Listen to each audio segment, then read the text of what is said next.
Hindi po. Meron ng comment kung sabi ni VP Sara na yung national budget daw ang naghawak ni si Saltico at saka si Speaker Romualdez. Mark. Sila yung gamot po. Ay, totoo naman talaga yan. That's the reality of ang makakorek lang yan talaga if they want to correct it, ang military. But itong military kasi medyo may ewan ko, I do not want to say the word.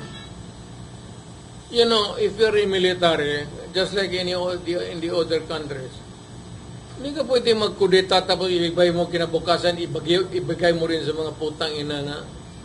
Kaya ka nagkudeta kasi hindi mo nagustuhan tapos iiwas sa uli mo.